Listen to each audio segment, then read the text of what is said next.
intro is not going to be as amazing as what Mike would have said, but I'm pretty excited that I have this opportunity to introduce someone that I've admired for a long time, and all the work that you've been doing at Atlassian, and I guess talking about teams. You've been talking about teams for, I guess, when I first got introduced to you, when I was working with Jason Fox, and you guys developed this amazing thing called the Team Playbook. So I'm pretty excited that we're going to be talking today a little bit about, your thoughts around the future of teams, the work that you've done, and then I guess where things are headed with, where the importance of teams, the power of teams, and maybe you can share some of the work that you're doing at the moment. Yeah, it's a fascinating space. It's we've always been the firm believers that the lone genius achieves very little, right? I think we've all had a shared history where we've put the lone genius on a pedestal. We've worked for someone that's inspirational or just does something outstanding, and you're like, oh, I just wish I was like that singular person. But if I think about the greatest human achievements, not just in my lifetime, but before our collective lifetimes, it was always teams coming together, right? It's that cross-functional group of people. And so we've been passionate since day one about how do you unleash the potential of teams, not just with technology, which is the current vehicle we use, but the human aspects, which, watching some of the videos you just shared, there's some fascinating aspects there around the human content of how you think about teams. But I think the thing we forget to talk about quite a lot, and this is probably my biggest passion area, is how hard teamwork is. Like, it sounds sensible when you say, teamwork achieves better things, and there's a whole lot of science and proof I can point you to that show that diverse and inclusive teams produce better outcomes, better revenue, better cost savings, more innovation. They tick every single one of those boxes. You're like, cool, why don't we do it? Because teamwork's really hard, right? When you work by yourself, you've just got yourself to worry about. And the minute you have a team, you're like, okay, now there's other people I need to feed. I need to feed them with work. As Ahmed was just saying in the video, I need to take responsibility for them and care for them. And you've mentioned well-being. Suddenly you've got this, what feels like a huge burden. And that's if you've got a homogenous team. That's a team that are all like you and get on. That's the easy version of a team. You've then got this kind of cross-functional team, right, where you've got diversity of mindset, diversity of culture and customs. That is infinitely harder to manage.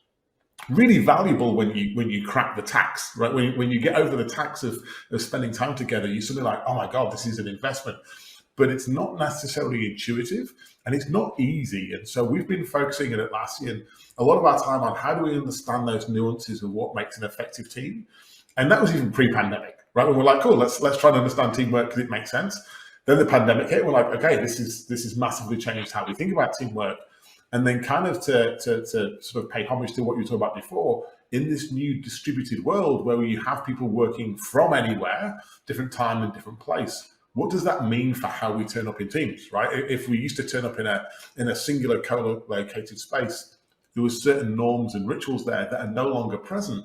So how do we substitute those? And that's where we've been going on this crazy massive mission to basically experiment and explore our way out of that. And I haven't got the answers. I think what we've learned along the way is a whole lot of stuff that does work. We've also learned a whole lot of stuff that doesn't work. I think both are equally valuable, but I think similar to you, we're going on that sort of experimental phase of going, let's try something, see if it works, and if it does, let's do more of it, and if it doesn't, let's see what we can learn from that and how will we do it different next time around. I love, when we talk about teams and when we get it right and when we don't get it right. One of the things that we learnt with going so quickly into work from anywhere was this social element of teams. There's a psychological contract, I guess, that was broken during the pandemic, where teams and individuals expected certain social elements out of coming to work every day. That was the ability to have a conversation whilst making a cup of tea. It was bumping into someone at the printer. It was passing someone in the hallway, or that water cooler conversation. And I think part of our role now as leaders and as an organisation that are really passionate about work from anywhere and, is how we still fill up that social bucket, that wellbeing bucket that's really important for people and making sure that teams still feel connected even though they are working apart. And the feedback that we've had from our Laminex work from anywhere people is that they feel more connected than ever before. It's just in a very different way. It's a very, very different way.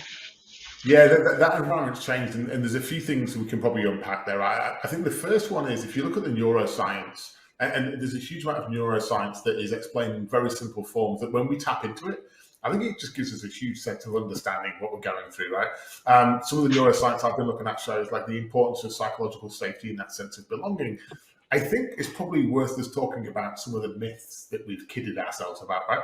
One of those myths, and this was pre-pandemic, was that we got psychological safety from work, right? I took it on myself as leader. I committed this mistake. I'm like, I must create the psychological safety in my teams. And you're like, no, humans can get psychological safety from anywhere.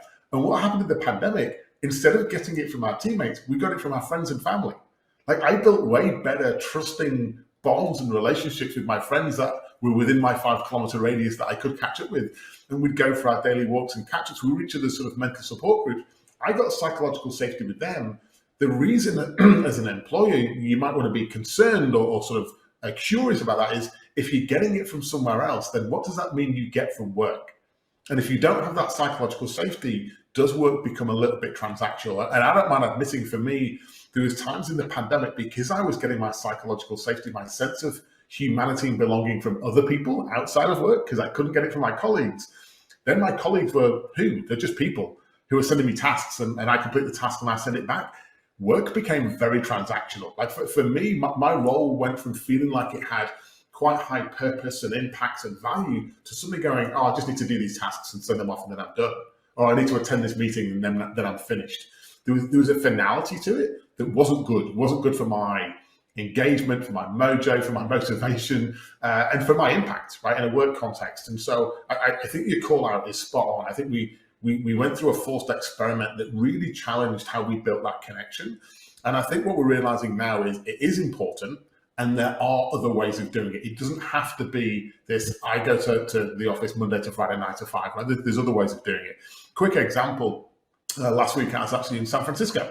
I flew there. I'm taking some extended leave soon. So I flew there to spend a week with my team, and we planned intentional togetherness, which essentially is a cheesy way of saying, how are we going to build psychological safety, trust, respect? How are we going to build those bonds so that when we are in a distributed world, whether that be working synchronously via Zoom or any other technology, or asynchronously, where we're not even in the same time zone, how do we do that with trust and respect at the core?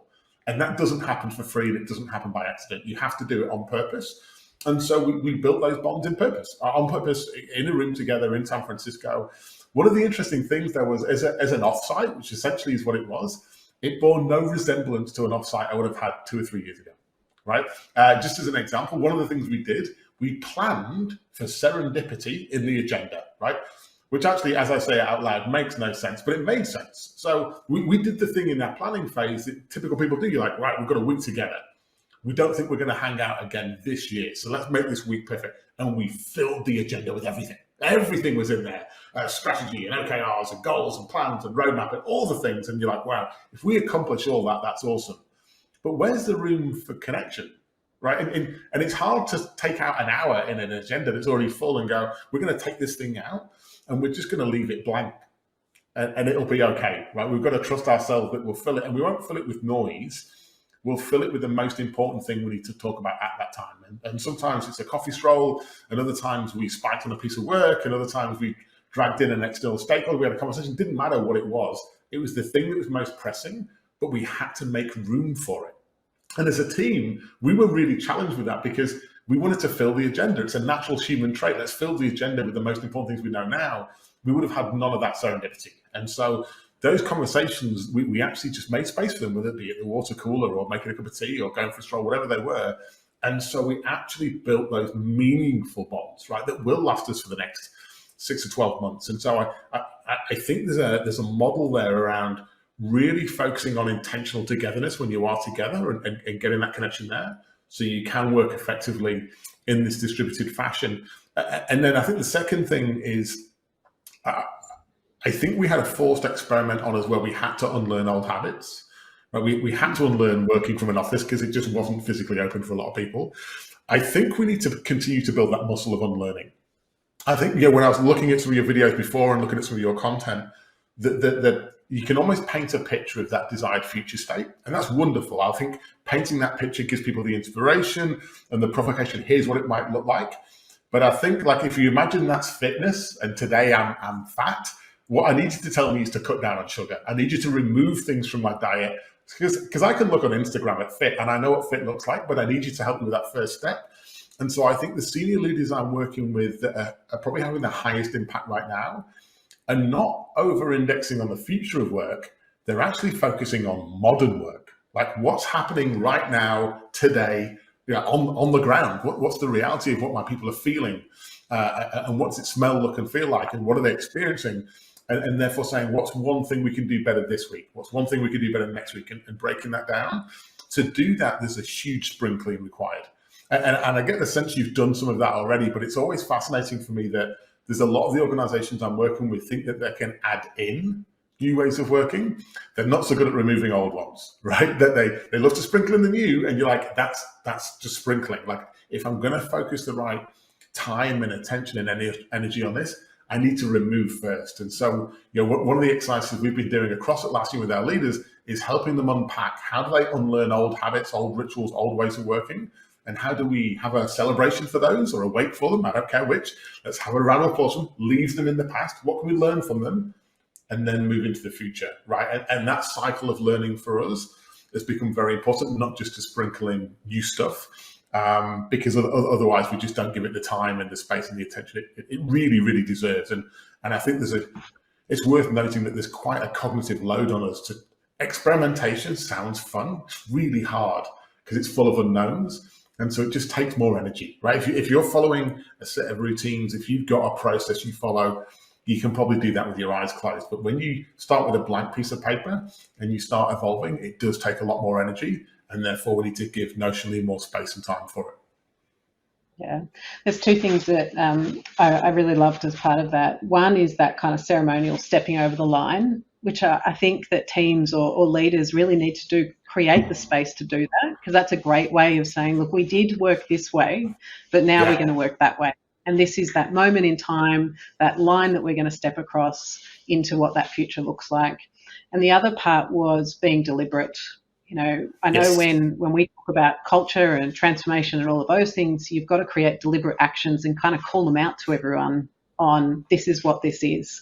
So I think a great takeaway or call to action for leaders on this call is being really deliberate with your actions when you're creating a team, when you're strengthening your team, and calling out to everyone.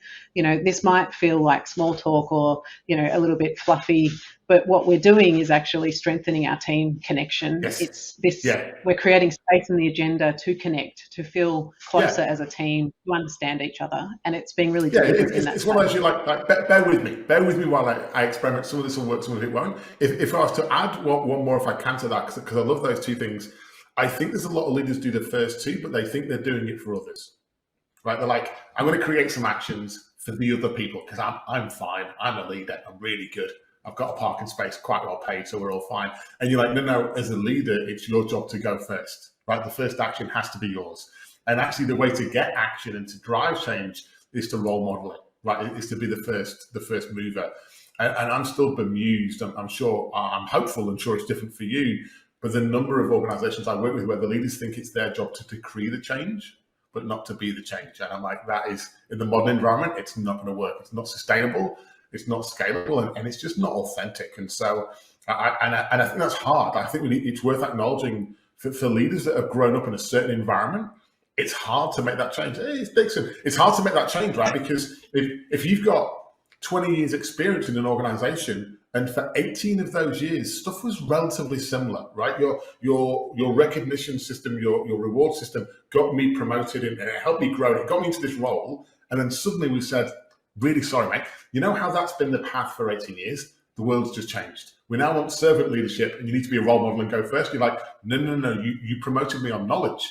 You promoted me on knowledge acquisition. I'm knowledgeable and I'm going to tell other people what to do. And you're like, yeah, no, the rules changed. It's a different game now. And so I think that I have a huge amount of sympathy and empathy for leaders that have got significant tenure in role because we've just changed the rules on them. And therefore, I think they need an element of nurturing because when we get those leaders right, they become force multipliers, right? A good leader will positively impact 20, 40, 60, 100 people.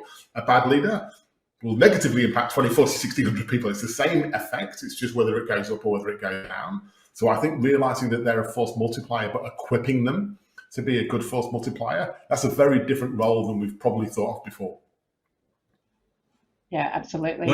Mike, if you just want to give me your calendar of speaking events, because I'll take over now. Honestly, so this is what's so cool about this show, this episode. Hey Dom, by the way. So internet crashes in my new pad at 11:29, and we give it a go. And then I jump in the car and I'm driving and I'm looking for a 5G signal, and Dave's on the phone going, mate, just get to my house. So I burn to Dave. I listened to you the whole way. I'm listening to the show. It was to the side. I was still focusing on my driving. Everybody, it was very safe. But I got to say, Laura, hey, you've got a future on TV. I think that TV host. We are ready to see you spread your wings and soar. Yeah. And Dom, what the hell have you been talking about the last 20 minutes? Because my God, that was just, I'm kidding. You're awesome. It's so wonderful to have you on. I will add, I'm looking at the chat thread and we see Uncle Joe. We love Joe. Intentional togetherness. Sounds like a long lunch to me. And this is what excites me about the now of work is we get to bring all of this juiciness, like you were just talking about, Dom, where maybe, hey, we could have a band set up in the office. We could have long lunches. We can have conferences that are designed for serendipity. We can have all the things that actually make our life so much richer in the 9 to 5, which is very, very exciting. It's not separate anymore. Right? And if you think about my experience last week in San Francisco, we had a band in the office play music, but I'd say probably 80% of the people in our San Francisco office last week were there for offsites, which we held on site. So go figure. But it was about creating those moments, whether it be breakfast, lunch, we went out for dinner at night, and at dinner we kind of were talking a little bit of shop, but not directly shop. We were actually just building bonds and getting to know each other. And so I'm like, cool, I'm happy to fund that because I know that platform is going to build a healthy team that can achieve amazing things. I can't correlate, and I can't do the ROI on the dinner on the Tuesday night in San Francisco. I can't correlate that to an outcome. I just know as a leader with experience, it's the right thing to do. Therefore, I'm going to invest in that. And here's the return I expect in the long run without having to try and perversely correlate the two. I've got a question. We've lost Laura. We'll bring Laura back in a moment. So Gemma's got a great little quote here, or a line, I think, building on what you were sharing before. Change agents in companies are critical for sustainable, positive change. So thinking about this new world, or what's emerged as a result of the last 2 years, there have been people in organizations that have been untapped, but they sit a little bit outside, the circle of influence. They're a little bit outside the square. They have a unique expertise, experience. They're the ones that make a team absolutely sing. And if you take them out of the mix, it's like, oh my God, what's wrong? Why are we just not gelling anymore? But in the past, they've had a bit of a rough trot. They haven't, maybe they don't fit that stereotypical mold of someone that it's easy to identify and easy to see the kind of influence or impact that they have on the team. But actually, it's Trish or it's Sandra or it's Betty or it's Tony that are the juicy parts. What are you doing at Atlassian, or what are you seeing out there where we're trying to really, really open up the way that we see and view talent in a team and the kind of unconventional, and then drawing that out and highlighting and heroing and celebrating that to make it safe, but also to kind of shift that narrative from this is what traditionally was good and we value and we respect and we give pay rises to. This is actually the juicy stuff that makes the difference. Here's the reality. Couple of things. So one is, and I love the change agents thing. My challenge with it is I think sometimes we get confused and we think that change agent is a role. I don't think it's a role. I think it's a mindset, right? So by that, I think every single Laminex employee is a change agent. Whether that be 1 degree or 100 degrees, you choose how much change you bring to the organization, but you all have that fire in your belly to drive some level of change, right? It's a human capability. We naturally, as humans, evolve. We have done for thousands of years. That's not going to stop. So let's just embrace that. We're all change agents. How much of our role it is up for debate, but whether it's part of our role or not, I don't think is up for debate. It is. It's in, right? So once you assume it's in, it's then a case of how do you drive that change and what percentage? I think what you were talking about, like, Yeah, Michael, we've talked before about this idea that you want some of those unusual suspects in the team. You want some of that provocation. You want that diversity of mindset, that person that says, I politely disagree. Like, I like that idea, but I can't help but see the world through a different lens. And for me as a leader, I've gone through different times, sometimes where I felt that as a conflict, it's felt jarring. It's been hard for me to consume. I'm like, I've got this idea, it's my baby, and I want to get it out, and you're trying to derail me. And that's because I've seen the idea as mine. I've over-personalized it, and therefore I've seen the feedback as an attack on me, which it wasn't. If I actually listened properly to what the person said, they were trying to improve the idea. They weren't trying to fix me, right? No one's going to take on that task. So you're like, cool. When I depersonalize this, the conversation becomes a lot richer. It becomes a lot more neutral. It becomes a lot fairer. It's no longer an attack or an ambush. It's an intent to make things better and improve. And when I do that, I stop defending, right? And instead, I start listening. I open the big floppy things on the side of my head. And I think there's a phrase that someone taught me years ago that really helped me here, which is, how might we? Right? So instead of defending, someone says, Dom, I politely disagree with your idea. I can't help but think we could do it better. I'm cool. How might we?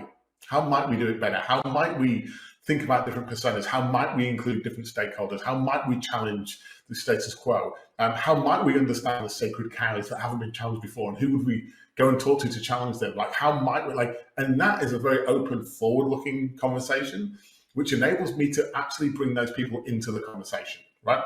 And then the second thing, actually third thing on this one is, and this is a tough one, right? There's going to be people on listening to this right now who identify as that person that's not always feeling their value, or they're struggling, or they know they're valuable, they can't quite translate it.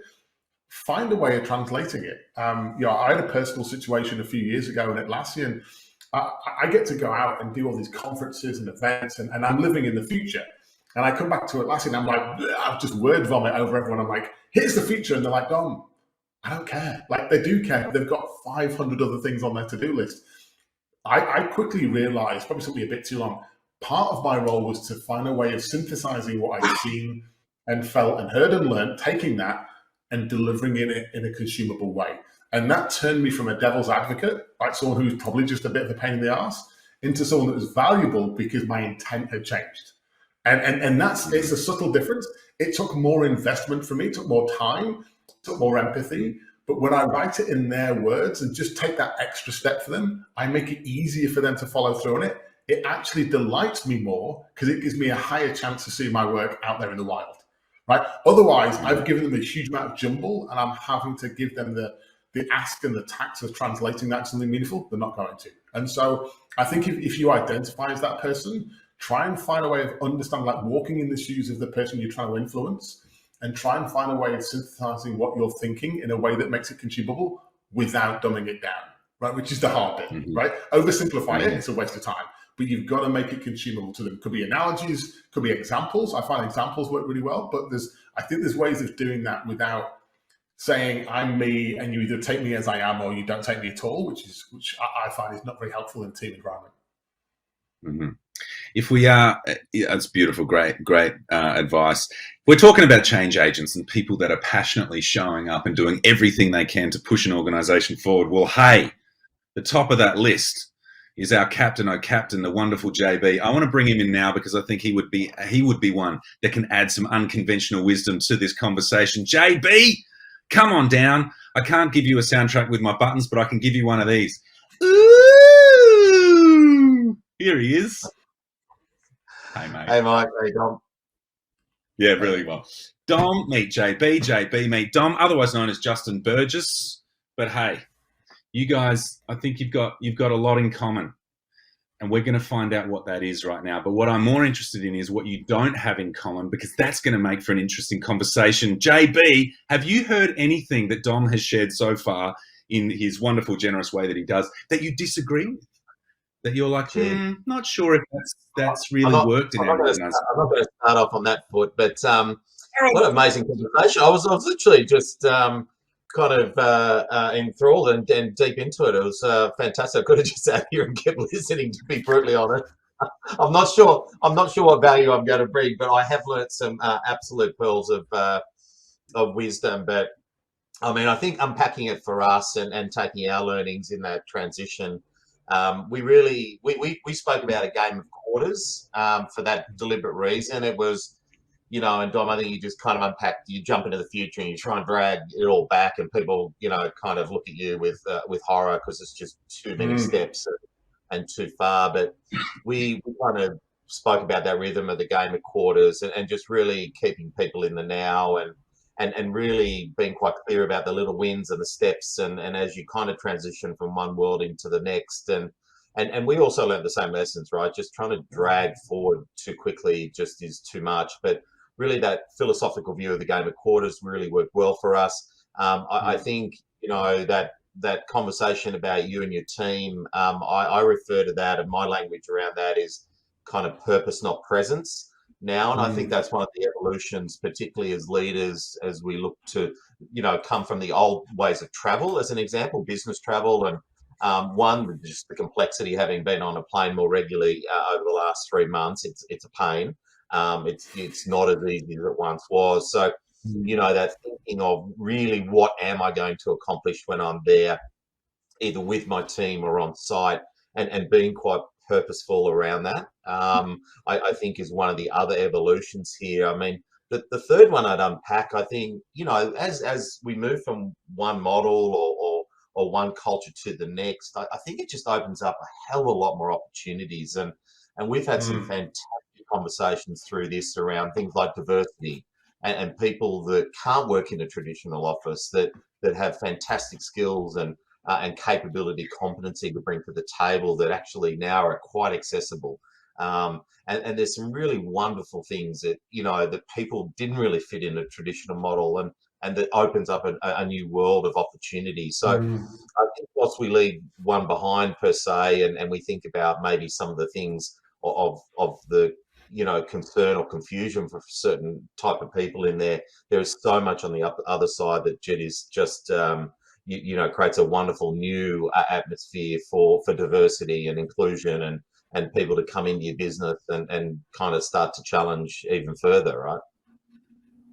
JB, can I know, Michael, you've probably got a question, but let's pretend your internet's gone again. A potentially spicy topic, because this has come up in conversation a few times, but one of the habits I saw throughout the pandemic that stuck around is realigning back to the org chart. Like we're going to solve by functions, because it's just a nice way of cascading stuff out, right? We've got this precedence of an org chart, we've got stuff going on, and therefore we trickle stuff down. My challenge with it is, most of the leaders I'm working with, they actually want improvement laterally, right? They want improvement across their business. And yet I'm seeing en masse, it's like, oh, we're rolling this out via functions. Like the functional leader is rolling this out and cascading it down. And I'm like, I can't help but think we're missing a trick by doing that. I know it's easier, and I certainly know it's quicker, but I'm curious about your experience where you've cascaded via the org chart, via functions, versus when you try and get that improvement laterally across the business. Yeah, great question. I think, and the way we kind of addressed it was, I think we had the philosophical view as a leadership team. I mean, it has to start there, right, Dom? I mean, if there are pockets in that room that either aren't leaning in or kind of a 50%, well, then that kind of effect across multiple functions will just not happen. So I think we kind of took the view, are we all in? You know, if we're not, now's the time to challenge. Let's do that now.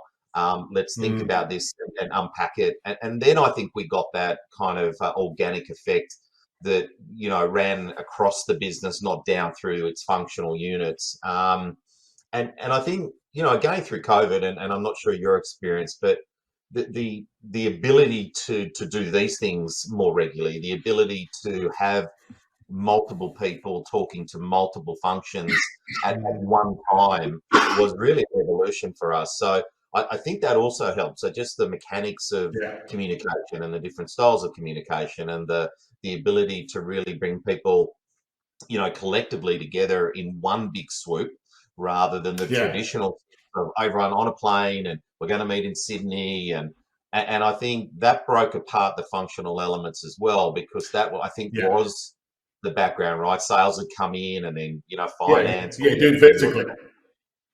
So I think how we communicated, the styles of communication, really made us a lot more adaptable through that period.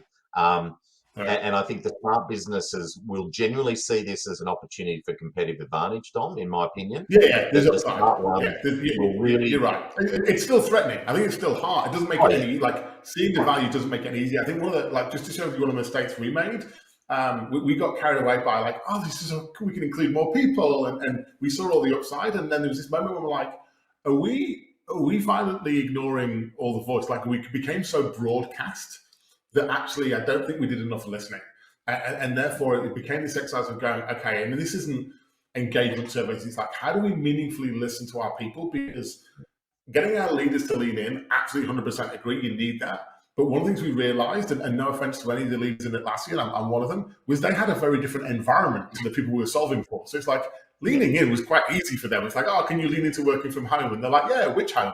Right? Versus going right to our graduates, like, we're going to lean into working from home. They're like, no, I don't have a home. Like, I have a room and a room share and internet. Like, basically, those environments became very different. And so I think we inadvertently dialed down our listening, and we dialed up our broadcast and confused it with communication. And actually, over time, we've had to redial back up that sort of more intuitive collaboration, the actual listening part, more. I totally agree. Exactly the same reflection for us. I mean, what was, great for the SLT, to your point, a young person living in a shed or living alone, right, was dealing with a completely different set of circumstances. I don't have my brothers or sisters or my mum or dad sitting around me. I'm just sitting in my room, and my concern factor is somewhat different, because I'm really concerned about my mental health or how I integrate with my team. And so absolutely we saw the same things. And I think that again was that kind of purpose, journey of slowing down and not just those little steps, and making sure that they were steps, they were directionally moving forward, and that we weren't concerned about, steps, kind of 3, 4, and 5, but 1 and 2 was really the ones we wanted to stay concentrated on. And so exactly the same reflection. And again in COVID, there were so many things going on, and I'm not sure about your business, but ours was, generally about trying to get through it, and surviving and keeping people in a job. And so there was this kind of that intensity of focus, and that dissipated a little bit over time. And then I think those things of reflection started to, oh, hang on, geez, we didn't think about that cohort, or geez, different groups of people are going through a completely different set of feelings here. And okay, we need to double back and make sure the whole team comes on this journey, not the forward cohort, and we look behind and geez, where is everyone now? We had a bit of both, right? We doubled in size in the first 18 months of the pandemic. So we had our business as a whole massively thriving, customer demand through the roof, trying to give our products for free and get people access to stuff. So that side was huge. And then we're like, internally facing our people, I'm like, they're hurting. So like, how do we help the ones we had? How do we help the ones we're hiring? And they've got very different experiences. That's not even remotely similar. And so now we're at about 60-something% of our workforce was hired during the pandemic. So they represent the majority. And you're like, so the good old days that I might reminisce about, they belong in the minority now. And you're like, oh, this is really confusing. So what is the new culture, or is it cultures, and how do they evolve? And who are the elders in that environment? Are the elders the ones that started in March 2020? Or are the elders the ones that started in March 2000? You're like, oh, it really conflates a whole lot of norms that you're like, we need to, and it's not about being right, it's just about turning up. One thing that you just shared that I'd love to sort of build on, I'm on a personal campaign right now to get rid of the phrase best practice, just because I hate it. And I think what the pandemic showed us, and what you just said, is best doesn't exist. Better does, right? You can get 1 degree better each week, each day, whatever, and you can drive that evolution. You can Google best practice for whatever you want to solve, and you can get an answer. It's just me and it's BS, right? It's not true. It's thought leadership that's made up by someone. And so I think there's this realization for leaders right now, you can't Google the answer, right? You might have been able to a few years ago, but today you can't. Therefore, it's on you to create the answer. And I think that's a subtle difference than maybe the leadership style we've seen or lived in the previous few years. I want to bring Laura back in. Okay. Before, sorry, JB, to cut you off, I want to bring Laura in because I think she's got stuff to add to that as well. And I want to diversify this wonderful screen that I'm looking at right now. But before we do that also, I want to ask you both two questions, just bringing it back to teams.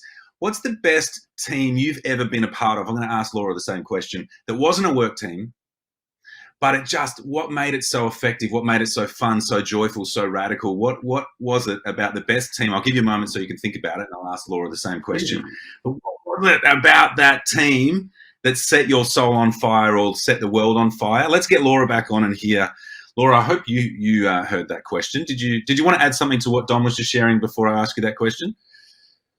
Yeah, absolutely. I mean, I love that notion of getting rid of this best practice thing. And as part of our goal mastery program at Laminex, we don't call things best practice. We call it next practice because it's about getting that 1% better every day. Hang on. It's not. Where's the mic?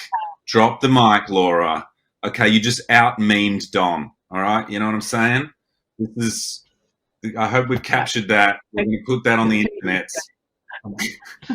But I think that it's a really, I mean, I can't agree with you more in that it's using that language needs to change in organisations because it's about incremental change. It's that iterative step that helps people get better or processes get better rather than always being the flashy new stuff. So, yeah, our goal mastery program where we make sure that people have wellbeing goals or development goals, professional goals, it's about being, delivering next practice. So, yeah, that was my bit that I wanted to add to the comment. Love it.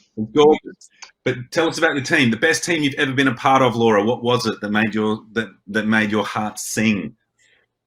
Well, other than the team that I'm in now, obviously. Oh, of course. The team you're in right now. Hi, everyone, by the way, if you're watching. Look, I worked with another thought leader, as you know, Mike, and we were a part of something called the Cleverness. And one of the things, I think the reason why that was such a good team was it was about pushing each other. It was about thinking about new things. It was very supportive. I learnt a lot. It gave me, I entered a world that I never knew existed, and it gave me a completely different side. And as an individual, going through a lot of change personally, that set me out on a direction and a path. So I think being a part of that team, it made me evolve, it made me grow. I got to meet new people, and it was a fantastic experience for me in that team. It's beautiful. What about you, Dom? Best team you've ever been part of? Yeah, I'm going to give you a slightly twisted answer. I'm going to talk about a community that I'm a part of. I don't think that I identify as a team. I had the pleasure 7 or 8 years ago doing an event with Richard Branson. I wasn't a massive fan of his, to be honest, but I met a guy called Dr. Andy Walsh, who I have a huge man crush on. And Dr. Andy ran the mission years and years ago with Red Bull when Felix Baumgartner did the free fall from space, 120,000 feet. He ran that. He's an expert in neuroscience and human behavior and elite human performance. He has a community that I became friends with him and I became a part of. And once every couple of years, we just hang out in random parts of the world, and I get to meet some of the most random people ever who share stuff, and my mind just explodes and boggles and discombobulates and all that jazz. And I adore it. It's the one time in the year when I'm like, I suspend all judgment and I just absorb, and it makes no sense. And I'm okay with it. I don't try and work out, oh, that's a good thing. How does that relate to my work or my task or my team? It's abstract, it's messed up, and it's weird. And I love the fact that once a year I invest 2 or 3 days in doing that, and it messes with my head every time, and I do it on purpose. And that community for me is my way of just stretching to a point where I'm really uncomfortable. And when I do that, I'm really happy where I am. But I need that stretch, otherwise I get in this weird sort of BAU type momentum, which isn't fun. It's beautiful. JB, I'm hearing some similarities already, but JB, let's hear you. Oh, come on. How do I follow Richard Branson? I mean, so look, Elon and I were, no, I think. There you go. So I think from a community perspective, that was probably the one I went to. We were, prior to coming back to Australia, we lived in New Zealand. And I think that was probably, a really, again, no family, no nothing when you land. I think we just developed an unbelievable community of friends that we still have to this day. I was just there on the weekend, and easy to catch up. it's kind of like you'd never left. And I think that's the benefit of kind of getting out of a different country, and whilst it's just across the ditch, but that value of community, I think, was really really strong for us to this very day. I mean, from the whole family. My son's still there, and my daughter came just before COVID ended, so we just thoroughly enjoyed that community. If I was to draw a red thread between all three of those, it sounds to me like in all of those spaces, the team Laura was in with Dr. Jason Fox, with Dom and his amazing community of discombobulating, people, and then you and the tribe over there in New Zealand. It sounds to me like there's this, you were all challenged, or you're all pushed, to think differently, to expand who you are. But underneath that, you feel seen to be who you are as you are. So you can show up as you. You don't have to pretend to be anyone else. You can be as boring or as wild or as, whatever, as you are, the fullest expression of who you are at any one point in time.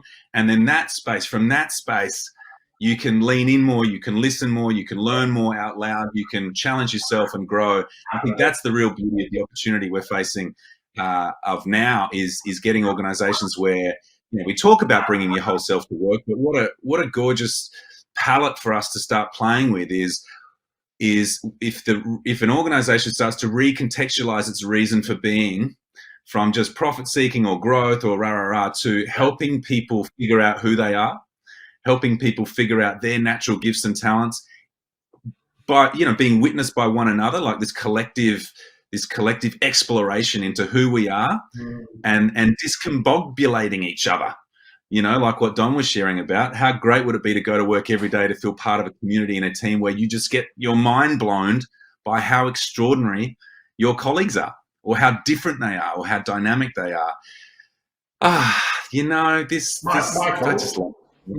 Mike, can I just chime in on that? Because I just want to call something out there that I don't think it's controversial, but I think the thing that all four of us have in common is we're all fortunate enough to have been in that situation where we felt comfortable doing that, right? And I feel like I've got a massive privilege there. Like, I'm a middle-aged, straight white guy.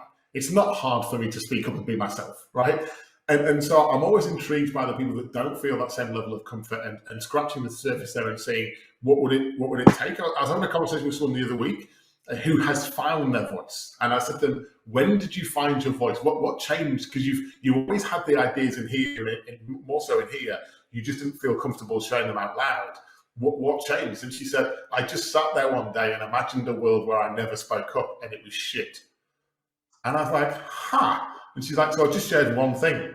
I just took the first thing out of my head, shared it, and someone was like, oh, that's fascinating. Tell me more about that. She's like, I thought I was going to get challenged or shot down or whatever, and I didn't. Someone was curious, and she said, so then I shared the next thing and the next thing, and before I knew it, I had a voice, right? And so I think I want to draw a line of empathy to the people listening to this that don't feel comfortable, and just challenge them to say, what's the one thing you could share that isn't particularly controversial or not going to suffer any recourse, and find a way of sharing that and find a way of finding your voice, because I think when you do, you'll make the world a better place, and if you keep it to yourself, no one's going to benefit from it. Mm-hmm.